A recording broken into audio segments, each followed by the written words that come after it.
The saleswoman's smile froze on her face. For a moment, she looked between us, me in my alterations appointment, and the woman standing at the register with a platinum credit card extended. "I'm sorry, ma'am, but that's the same dress the bride ordered. The exact same one." My mother-in-law, Margaret, didn't even flinch. She ran her perfectly manicured fingers along the beaded bodice, the same intricate crystal pattern I had spent 4 months saving for, and smiled that smile I had come to know so well, the one that looked warm on the surface, but had ice underneath. Is it? What a coincidence. Vivian and I just have such similar taste. Can we just pause for a second? I need you to really picture this moment. Imagine standing in a bridal boutique, the place where you found your dream dress after months of searching. The dress you tried on 6 times before finally committing. The dress that made you cry when you looked in the mirror because you could finally see yourself as a bride. Now imagine watching your future mother-in-law pull out her credit card for the exact same gown. Not a similar dress, not an inspired by dress. The exact same dress, same designer, same silhouette, same hand-sewn Swarovski crystals, same everything. This isn't coincidence. This isn't similar taste. This is a declaration of war. Margaret turned to look at me, her eyes glittering with something that definitely wasn't maternal warmth. "You don't mind, do you, sweetheart? I just couldn't resist. It's such a beautiful dress." She paused, letting the words hang in the air like a threat. "And white has always been my color." My maid of honor, Jessica, gripped my arm so hard I knew I'd have bruises later. "Tell me she didn't just do that," she whispered, her voice barely controlled. I couldn't speak. My throat had closed up. My heart was pounding so hard I could hear it in my ears. Because in that moment, standing in that boutique with the scent of gardenias and new fabric in the air, I finally understood something I had been denying for 2 years. Margaret wasn't just a difficult mother-in-law. She wasn't just protective of her son. She wasn't just old-fashioned or set in her ways. She was waging a war, and my wedding was going to be her final battlefield. But here's the thing about quiet women, about women who've spent years smiling through the insults, about women who've been told they're too sensitive and overreacting for so long that they've learned to keep their anger hidden. When we finally decide to act, we don't miss. Margaret thought she was going to walk into my wedding dressed as a second bride and humiliate me in front of 200 guests. She thought her precious son would defend her like he always did. She thought I would smile and take it like I always had. She was so wrong. What happened on my wedding day? Let's just say Margaret's white dress didn't quite go according to plan. And by the time the ceremony started, everyone in that church knew exactly who Margaret Ashford really was. Before I tell you what I did, you need to understand what I was dealing with. Because Margaret didn't become a monster overnight. Well, quick question before we dive in. Have you ever had a nightmare mother-in-law? The kind who smiles at you while twisting the knife? The kind who makes you question your own sanity? Drop your horror story in the comments. I read every single one, and trust me, I know I'm not alone in this. All right, let me tell you about Margaret Ashford. My name is Vivian, and I'm 28 years old. I fell in love with Thomas Ashford on a rainy Tuesday at a coffee shop in Boston. He was sitting by the window, reading a dog-eared copy of The Great Gatsby and drinking black coffee. I had forgotten my umbrella and was absolutely soaking wet. Water dripping from my hair, my clothes plastered to my body, leaving puddles everywhere I walked. I literally dripped on his shoes when I passed his table. He looked up, smiled this warm, genuine smile, and said, "The universe clearly wants us to meet." It was cheesy, It was ridiculous, and it absolutely worked. 6 months later, I met his mother, and everything I thought I knew about my future changed. Margaret Ashford was not what I expected. Thomas had described her as a little overprotective, but she means well. He talked about Sunday dinners at her house with such warmth. He showed me photos of family vacations where everyone was smiling. I expected to meet a woman who loved her son and would welcome me into the family. What I got was a woman who looked me up and down like I was a stain on her Persian rug. She stood in the doorway of her immaculate colonial home, wearing a cashmere sweater and pearls, and didn't extend her hand to shake mine. "So you're the girl," she said. "Not, so you're Vivian, or so nice to finally meet you." The girl. Like I was a file she'd been briefed on. "Thomas has told me some things about you." Some things.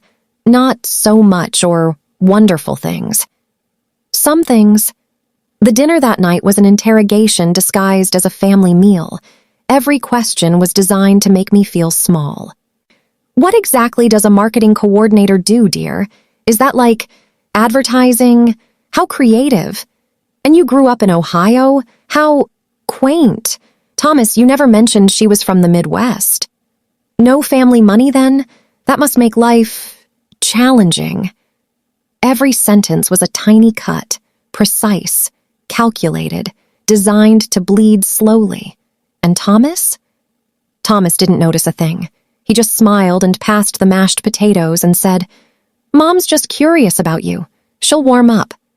She did not warm up. Over the next 2 years, Margaret made it her personal mission to end us. She forgot to mention family dinners until after they'd happened. "Oh, I thought Thomas told you. We missed you so much."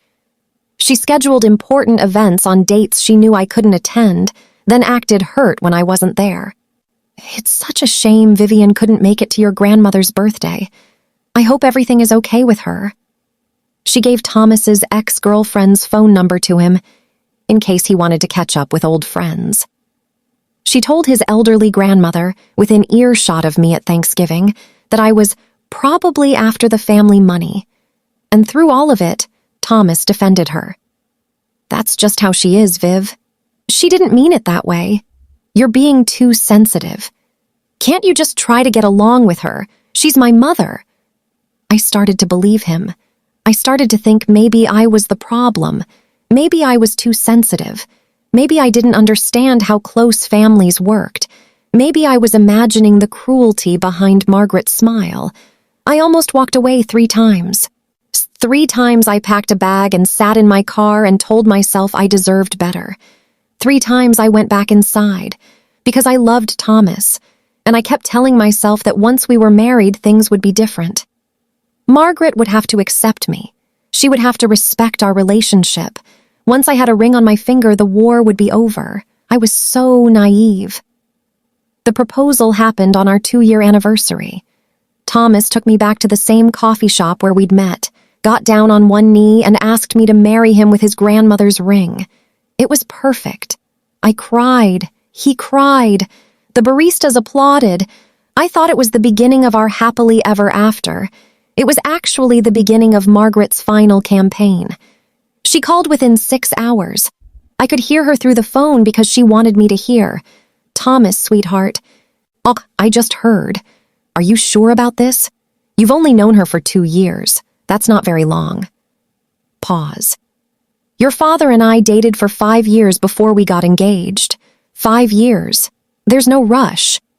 Another pause. "And have you thought about a prenup? I know she says she's not after money, but you can never be too careful these days.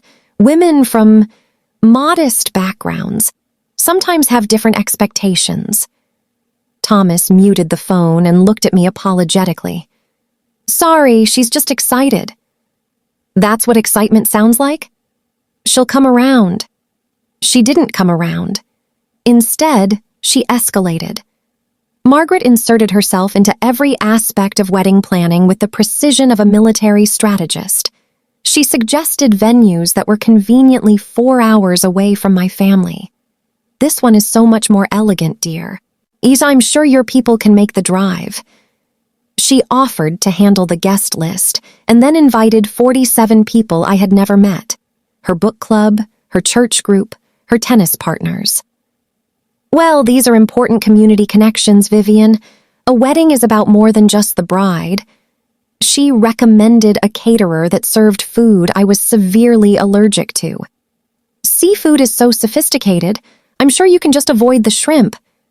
And when I pushed back, gently, politely, trying desperately to keep the peace, she ran to Thomas with tears in her eyes.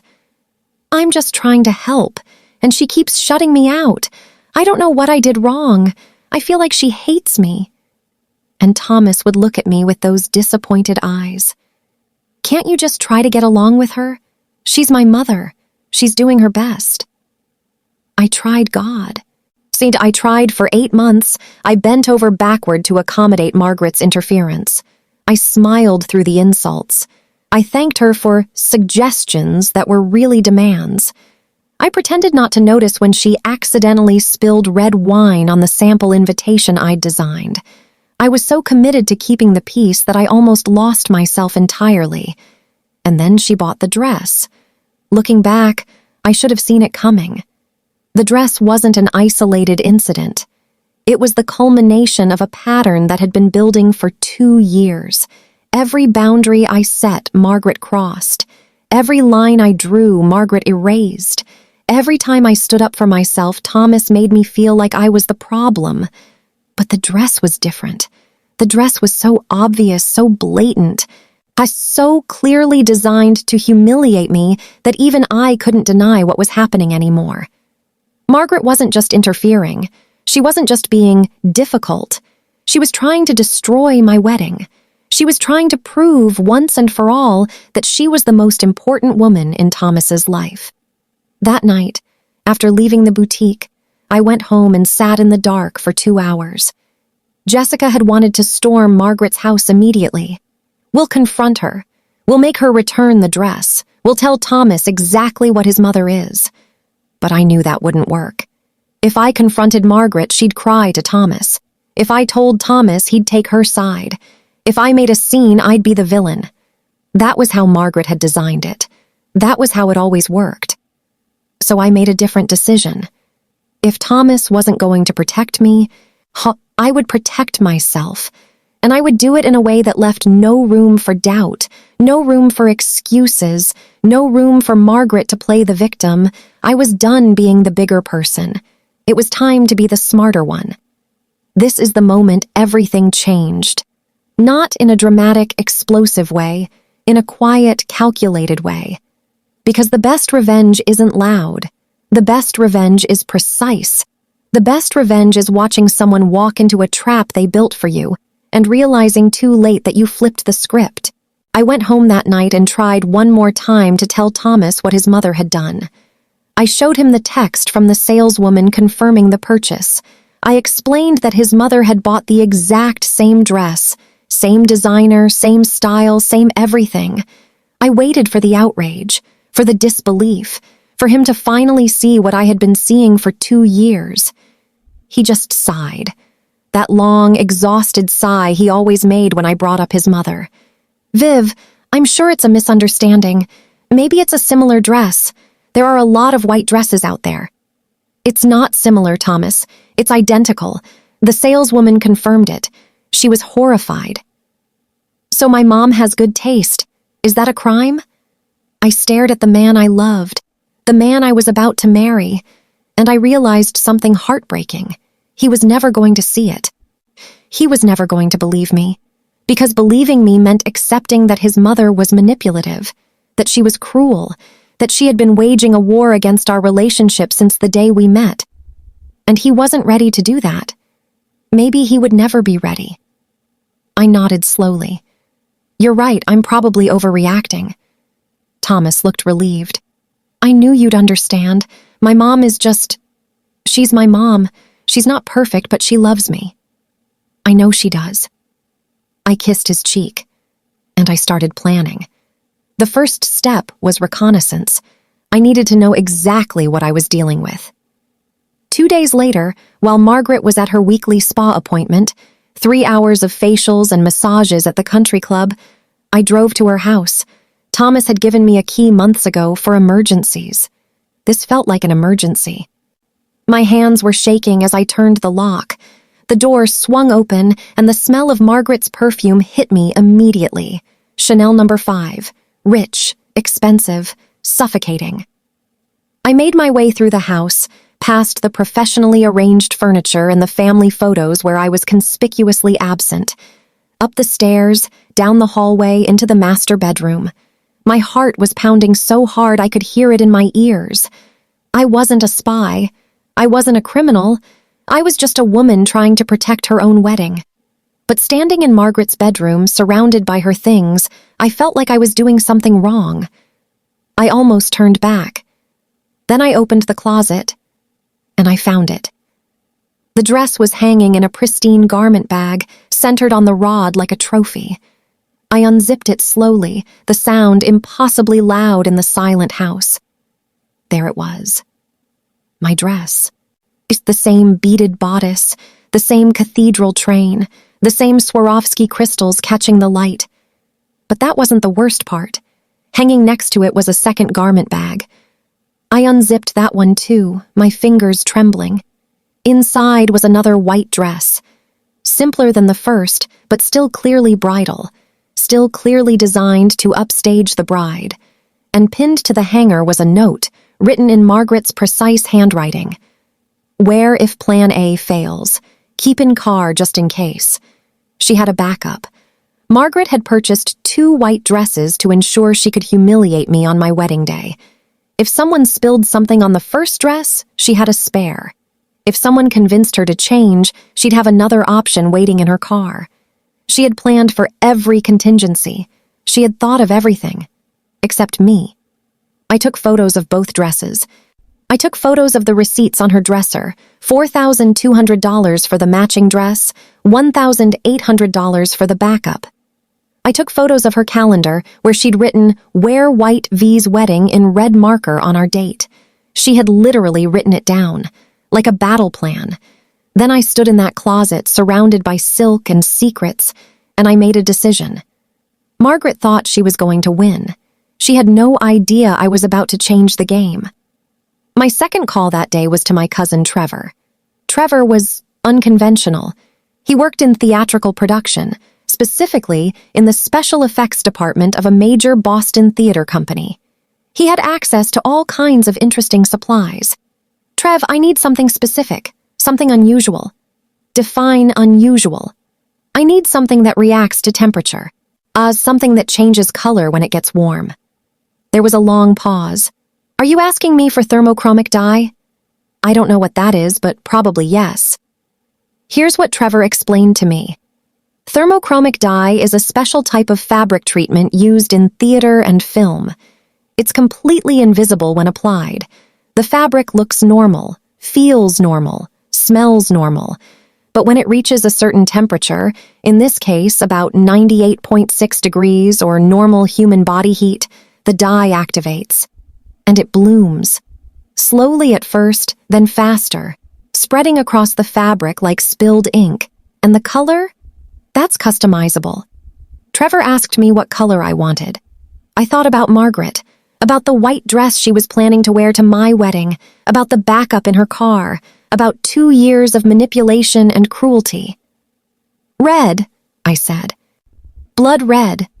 Trevor was quiet for a moment. "Viv, what exactly are you planning?" "Justice," he laughed. "Fair enough. I'll have it ready by Thursday. And Viv?" "Yeah, whatever she did to deserve this. I hope I get to hear about it."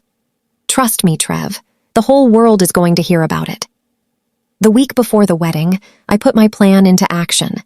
Margaret was having her final fitting at a different boutique. She'd been smart enough not to use the same one where I'd caught her.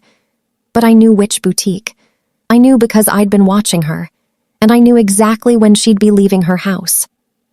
While Margaret was at her fitting, Jessica kept her distracted with phone calls. One from a florist confirming an order that didn't exist.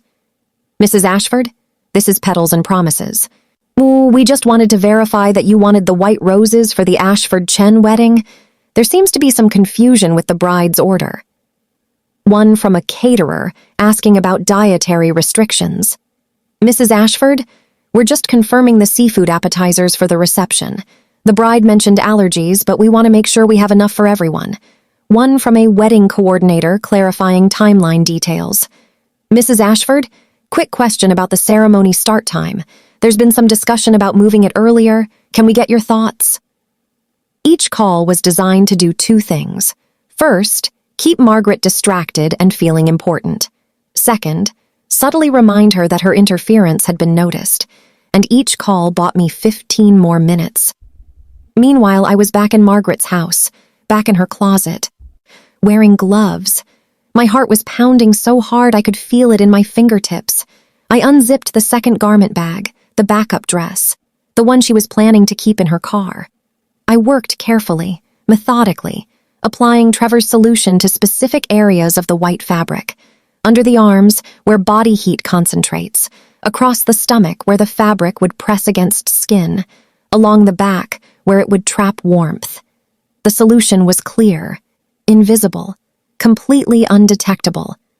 But when exposed to body heat for more than 30 minutes, it would bloom into a vibrant, unmistakable shade of crimson, blood red, the color of Margaret's true nature. I finished just as Jessica texted that Margaret was leaving the boutique. I slipped out the back door, drove 3 blocks away, and waited. My hands were shaking. Not from fear, from anticipation. The week before the wedding was torture. I had to pretend nothing was wrong. I had to smile at Margaret across the dinner table. I had to listen to her give helpful suggestions about the seating chart. I had to watch her air kiss my cheek and call me dear while knowing she had 2 white dresses hidden in her closet. But every time I wanted to scream, I reminded myself, Sunday was coming, and on Sunday everyone would see the truth. All right, we're about to get to the wedding day. This is where everything comes together. Quick question before we continue. What would you have done in this situation? Would you have confronted Margaret directly? Would you have shown Thomas the evidence? Or would you have done exactly what I did? Let her walk into her own trap? Drop your answer in the comments. And let me tell you what happened on my wedding day. My wedding day dawned bright and clear. October in New England, crisp air, blue sky, leaves just starting to turn gold and red. Perfect weather for a wedding. Perfect weather for revenge. I woke up at 6 a.m. in the bridal suite of the Ashford estate. Yes, Margaret had insisted we host at the family property, with Jessica already there, coffee in hand. She's here, Jessica whispered. Margaret arrived at 5 a.m. 5 a.m.? She wanted to make sure she was ready before anyone else. She's in the East Wing getting her hair done. I took a sip of coffee. And the dress? Jessica's expression told me everything. She's wearing Plan A, the matching dress, the one that looks exactly like yours. I set down my coffee cup. Plan A. That meant Margaret was currently wearing the dress that matched mine, which meant she needed to change into Plan B, the backup dress, the one I had prepared. We need to make sure she switches dresses. Jessica nodded. I've been thinking about that. We need to ruin the first one without it looking intentional. What did you have in mind? Jessica smiled, that beautiful, devious smile that had made her my best friend since college. Leave it to me. At 9 a.m., while Margaret was in the bathroom touching up her makeup, Jessica accidentally bumped into one of the catering staff. The timing was perfect. A tray of red wine, specifically selected for its deep burgundy color, went flying. And somehow, miraculously, it landed directly on Margaret's pristine white gown. The scream could be heard across the entire estate. My dress! My beautiful dress! Margaret came storming out of the East Wing bathroom. Her white gown splattered with burgundy stains, her carefully styled hair starting to fray. Who did this? Who is responsible? Jessica played innocent beautifully. Oh my God, Mrs. Ashford, I'm so sorry. The waiter tripped. I tried to catch him, but this dress cost $8,000. Is there anything I can do? Maybe we can get it cleaned." Margaret was hyperventilating. Her perfect plan was unraveling. And then, just like I knew she would, she remembered her backup. "There's no time for cleaning. The ceremony is in 2 hours." She grabbed her car keys. "I have another dress in the car. I'll have to change." She stormed toward the parking lot, toward the dress I had prepared. I watched from the window as Margaret retrieved the garment bag from her Mercedes. She was muttering to herself, her face red with fury. But there was something else in her expression. Relief. Because she had a backup. She always had a backup. She thought she'd outsmarted everyone. I turned to Jessica. "How long until the ceremony?" 2 hours. "Perfect. That's exactly how long we need." The next 2 hours were the longest of my life. I got dressed. I had my hair and makeup done. I posed for photos with my bridesmaids. I pretended to be nervous about the ceremony, and the entire time I was watching the clock, waiting, because the solution I'd applied needed exactly 30 minutes of body heat before it would begin to activate. And then it would take another 60 to 90 minutes to fully bloom. By my calculations, Margaret would be wearing the dress for approximately 2 hours before the ceremony, which meant the transformation would begin right around the time she walked into the church, right around the time everyone was watching, right around the time she sat in the front row where all 200 guests could see her. At 10:45, my father came to collect me for the processional. "You look beautiful, sweetheart." "Thanks, Dad." "Are you nervous?" I thought about Margaret, about the trap that was already springing, about the justice that was coming. Not even a little. The church was packed. 200 guests filled the pews. Sunlight streamed through the stained glass windows, casting patterns of blue and gold across the floor. The organist was playing Pachelbel's Canon. Thomas stood at the altar looking nervous but handsome in his navy suit, and in the front row on the groom's side sat Margaret. I could see her from where I was standing, hidden behind the doors at the back of the church. She was sitting tall and proud in her backup dress, the white backup dress, except something was different. Even from this distance, I could see it. The dress wasn't quite white anymore. I walked down the aisle slowly, not because tradition demanded it, because I wanted to see every moment of what was about to happen. The first murmurs started when I was about halfway down. A whisper from my aunt, a gasp from someone in the third row. People were starting to notice Margaret, and Margaret was starting to notice the stares. She looked down at her lap, and even from where I was walking, I could see her face go pale. The white fabric of her dress was changing, blooming with color, not pink, not peach, crimson, deep, vivid, unmistakable red. It was spreading across the bodice like spilled wine. Ironic, given how she'd gotten into this dress, creeping down the skirt in irregular patterns, blooming under her arms, across her stomach, anywhere her body heat was concentrated. Margaret's white dress was turning blood red, right in front of everyone. I stopped walking, not because I was scared, because I wanted to enjoy this. Margaret shot to her feet, her hands flying to her dress. What is happening? The entire church went silent. All 200 guests turned to stare at the mother of the groom who was now wearing a dress that looked like a crime scene. The red was spreading faster now, accelerating as her body heat increased from the panic. By the time she looked up and locked eyes with me across the church, her dress was almost entirely crimson. She looked like she had walked through a slaughterhouse. She looked like a horror movie villain. She looked exactly like who she really was. "You!" Margaret screamed, pointing at me with a shaking finger.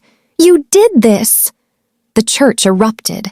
Guests were standing up. Phones were coming out. Someone was already filming. Margaret came charging down the aisle toward me, her crimson dress trailing behind her like a bloody train. "You poisoned my dress. You sabotaged me. I know you did this." I stood my ground, calm, serene, pristine in my actual wedding dress, the one she'd tried to copy. "Margaret, I don't know what you're talking about. Don't lie to me. You've been trying to ruin this wedding from the beginning." I raised an eyebrow. "I've been trying to ruin the wedding? That's interesting." I turned to address the guests. 200 people all staring at this unfolding drama. For those who don't know, Margaret purchased this dress. I gestured at her crimson nightmare, in white, the exact same shade of white as my wedding gown, same designer, same silhouette, same crystals. Gasps rippled through the crowd. She bought it at the same boutique where I bought mine. The saleswoman confirmed it. Margaret was planning to walk into my wedding looking like a second bride. "That's not—" "I have photos, Margaret, of both dresses in your closet, of the receipts, of your calendar where you wrote 'Wear white' in red marker on today's date." I pulled out my phone. "I also have witnesses. The saleswoman at Bridal Bliss, my maid of honor, who was standing right there when you said, and I quote, 'White has always been my color.'" Margaret's mouth opened and closed, and no sound came out. For the first time in 2 years, Margaret Ashford had nothing to say. I turned to Thomas, who was still standing at the altar, his face a mask of shock and dawning horror. "Thomas, I tried to tell you. For weeks, I tried to tell you what your mother was planning, but you always defended her. You always said I was being too sensitive." He looked between me and his mother, between his bride and the woman who had raised him. "I didn't know," he said quietly. "I swear, Viv, I didn't know she would—" "I know you didn't, because you didn't want to know." I gestured at Margaret's ruined dress. "This is who your mother is, Thomas. This is what she does, and now everyone can see it." For a long moment, nobody moved.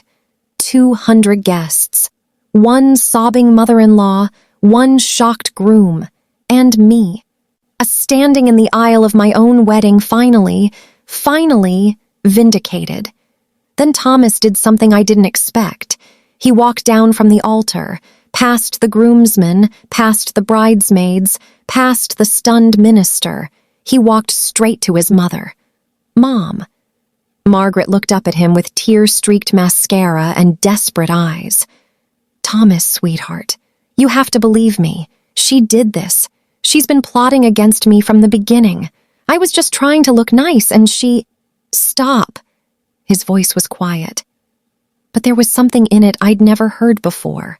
Finality. "I need you to stop, Mom. I need you to stop lying. I need you to stop making excuses, and I need you to leave." Margaret's face crumpled.